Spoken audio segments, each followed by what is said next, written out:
دوسری حدیث معروف جو آپ سب کو معلوم ہوگی وہ بغیر وضو کے ساتھ ہے، لیکن اس میں کلمات ہیں کہ جو بندہ رات کو سویا اور اچانک آنکھ کھلی، اس نے کیا پڑھا؟ لا الہ الا اللہ وحدہ لا شریک لہ لہ الملک ولہ الحمد وہو علی کل شیء قدیر. پہلا بات یہ پڑھی.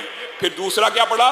سبحان اللہ والحمد للہ ولا الہ الا اللہ واللہ اکبر ولا حول ولا قوت الا باللہ. پھر تیسرا اللہم اغفر لی. یہ حدیث اس حدیث سے اگرچہ مفہوماً ملتی جلتی ہے لیکن دونوں کا سیاق الگ ہے، اس لیے آپ کے سامنے رکھ رہا ہوں کہ کنفیوژن نہ رہے.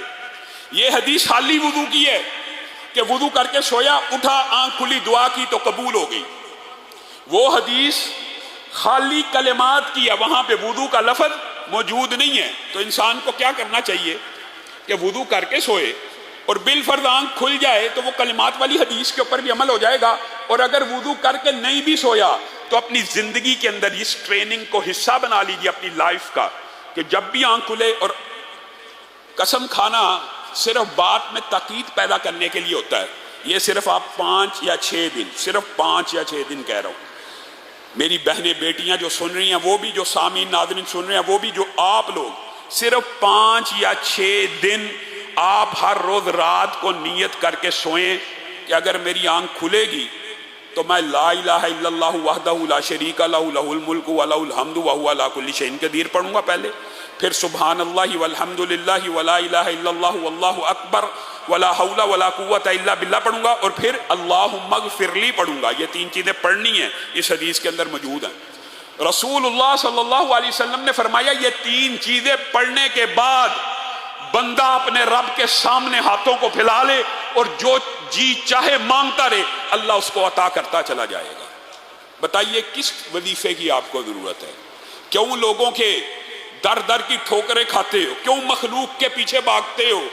رب تعالیٰ آپ کو، رسول اللہ صلی اللہ علیہ وسلم آپ کو کتنے عمدہ کلیے بتا کے گئے ہیں. میں نے اور آپ نے عمل نہیں کرنا، لوگوں کے پیچھے بھاگنا ہے، علماء کے پیچھے بھاگنا ہے. اور میرے بھائیو، آپ اپنی زندگی کے اندر، آپ کو تجربے مشاہدے کی بات بتا رہا ہوں، صرف 5 یا 6 دن آج سے ارادہ کریں، یہ ٹریننگ کر کے یہ الفاظ ادا کریں. واللہ جب بھی آپ کی آنکھ کھلے گی اس کے بعد آپ کے منہ سے یہ کلمات خود بخود جاری ہونا شروع ہو جائیں گے.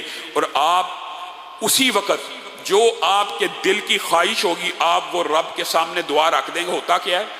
بنیادی طور پہ ہر انسان ہر روز کسی نہ کسی پریشانی یا مشکل کا شکار ہوتا ہے. ہر روز ہوتا ہے.